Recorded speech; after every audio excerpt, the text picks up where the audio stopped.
9월 6일 금요일 느헤미야 4장 1절로 14절까지 말씀입니다. 산발랏이 우리가 성을 건축한다함을 듣고 크게 분노하여 유다 사람들을 비웃으며 자기 형제들과 사마리아 군대 앞에서 일러 말하되 이 미약한 유다 사람들이 하는 일이 무엇인가? 스스로 견고하게 하려는가? 제사를 드리려는가? 하루의 일을 마치려는가? 불탄 돌을 흙무더기에서 다시 일으키려는가 하고 암몬 사람 도비아는 곁에 있다가 이르되 그들이 건축하는 돌 성벽은 여호가 올라가도 곧 무너지리라 하더라. 우리 하나님이여 들으시옵소서. 우리가 업신여김을 당하나이다. 원하건대 그들이 욕하는 것을 자기들의 머리에 돌리사 노략거리가 되어 이방에 사로잡히게 하시고 주 앞에서 그들의 악을 덮어두지 마시며 그들의 죄를 도말하지 마옵소서. 그들이 건축하는 자 앞에서 주를 노하시게 하였음이니이다 하고 이에 우리가 성을 건축하여 전부가 연결되고 높이가 절반에 이르렀으니 이는 백성이 마음들여 일을 하였음이니라. 산발락과 도비아와 아라비아 사람들과 암몬 사람들과 아스도 사람들이 예루살렘 성이 중수되어 그 허물어진 틈이 메꾸어져 간다함을 듣고 심히 분노하여 다 함께 꾀하기를 예루살렘으로 가서 치고 그곳을 요란하게 하자 하기로 우리가 우리 하나님께 기도하며 그들로 말미암아 파수꾼을 두어 주야로 방비하는데 유다 사람들은 이르기를 흙무더기가 아직도 많거늘 짐을 나르는 자의 힘이 다 빠졌으니 우리가 성을 건축하지 못하리라 하고 우리의 원수들은 이르기를 그들이 알지 못하고 보지 못하는 사이에 우리가 그들 가운데 달려들어 가서 살육하여 역사를 그치게 하리라 하고 그 원수들의 근처에 거주하는 유다 사람들도 그 각처에서 와서 10번이나 우리에게 말하기를 너희가 우리에게로 와야 하리라 하기로 내가 성벽 뒤에 낮고 넓은 곳에 백성이 그들의 종족을 따라 칼과 창과 활을 가지고 서 있게 하고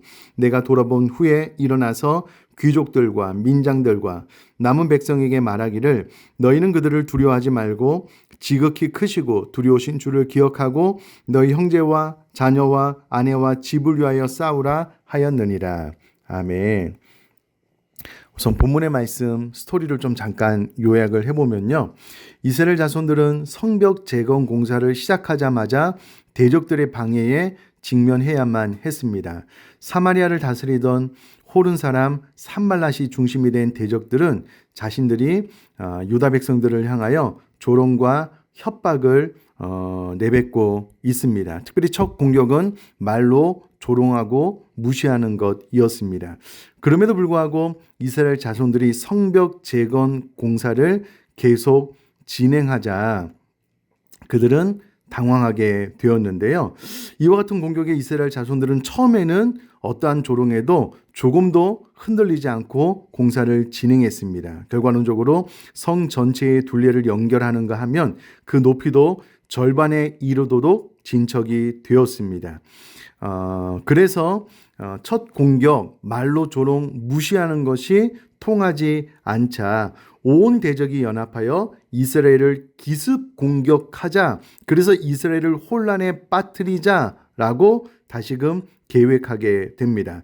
이러한 대적들의 계획이 이스라엘 자손들 사이에 전해지자 이스라엘 자손들도 마침내 그 마음이 흔들리기 시작합니다. 대적들이 공격할 것이라는 소문은 백성들의 사기를 저하시켰고 결국 공사는 제대로 진행될 수 없어서 멈추게 됩니다.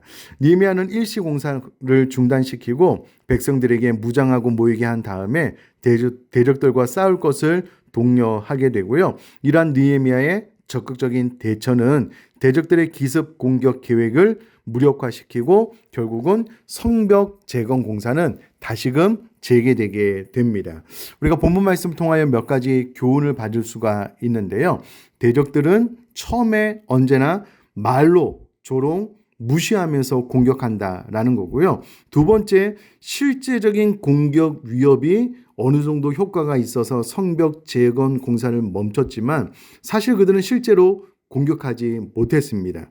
실제적인 공격 위협도 말에 그치게 되었습니다. 그러므로 사단이 대적들이 공격하는 것은 주로 말로 위협하는 것이 전부이고요. 실제적으로 어떤 공격을 하는 것은 극소수이고 너무 작은 부분에 속할 뿐입니다. 대부분은 말로 공격하고 위협하고 거짓말하고 속이는 공격이 다이기 때문에 이와 같은 공격에 위협을 당하거나 마음이 낙심할 필요가 없다라는 겁니다.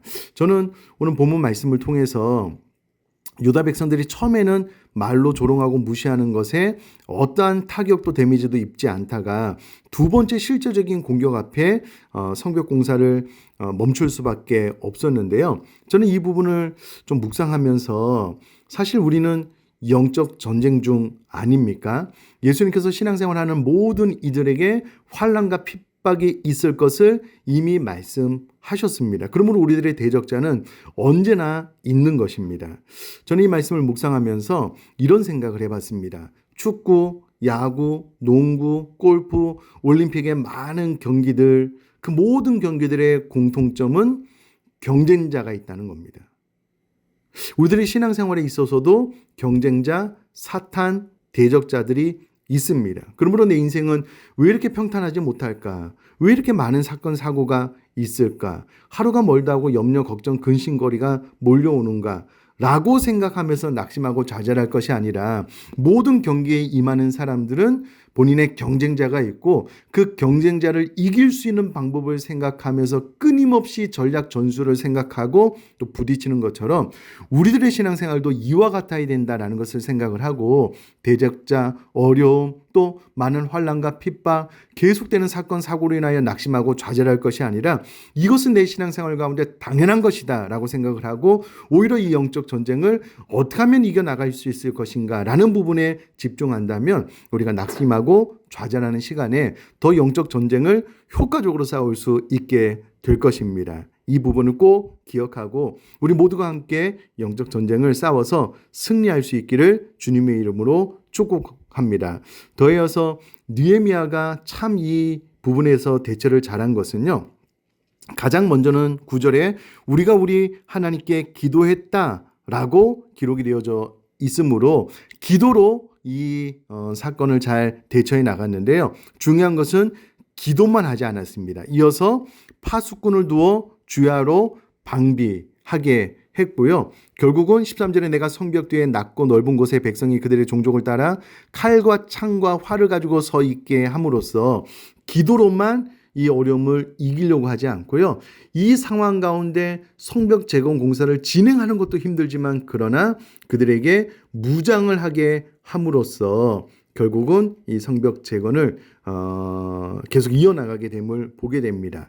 마찬가지입니다. 사랑하는 성도님들, 우리가 어려운 일 만났을 때 가장 먼저 하나님 앞에 기도하는 일은 옳은 선택이고 바른 선택입니다. 그러나 기도만 가지고는 되지 않고요. 기도하고 난 이후에 내가 할 수 있는 최선을 반드시 생각하고 그것을 선택해야지만 이 환난과 어려움을 이겨나갈 수 있다는 것을 꼭 기억하셨으면 좋겠습니다. 예수님께서도요.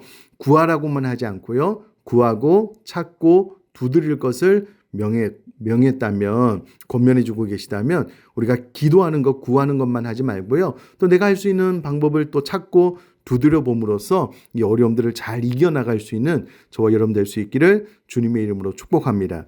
마지막으로 대적자들이 말로 공격을 했다면 느헤미야도 14절에 말로 격려하고 있다는 것을 볼 수가 있습니다. 14절 말씀 제가 읽어보면은요. 내가 돌아본 후에 일어나서 귀족들과 민장들과 남은 백성에게 말하기를 너희는 그들을 두려워하지 말고 지극히 크시고 두려우신 주를 기억하고 너희 형제와 자녀와 아내와 집을 위하여 싸우라 하였느니라.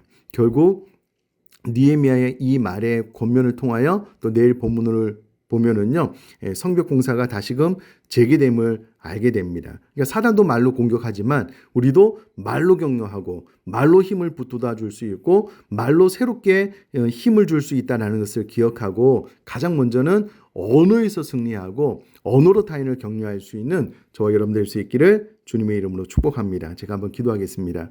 살아계신 하나님 아버지, 우리들의 신앙생활 가운데 늘 영적 전쟁은 지금도 진행 중이고 대적자는 끊임없이 발생하고 사건 사고는 매일같이 반복적으로 일어날 수밖에 없다는 것을 인지하고 오히려 그 영적 전쟁을 잘 싸워 승리하기를 기도해야지 그와 같은 일 때문에 낙심하고 좌절하지 않도록 은혜 허락하여 주옵소서. 더하여서 느헤미야는 기도만 하지 않고 칼과 창과 활을 가지게 함으로써 그들이 할 수 있는 적극적인 방법 실천을 하게 하였다면 우리 또한 기도만 하지 않고 현재의 상황에서 내가 할 수 있는 최선의 어떤 선택들을 해나갈 수 있도록 성령으로 인도하여 주옵소서. 더하여서 우리는 말로 격려하고 말로 힘을 북돋아 줄 수 있는 사람들이기 때문에 언어의 승리자가 될 뿐만 아니라 반드시 말로 타인을 격려하고 힘을 더해 줄 수 있는 신앙생활을 할 수 있도록 은혜 허락하여 주옵소서. 감사드리며 예수님의 이름으로 기도드립니다.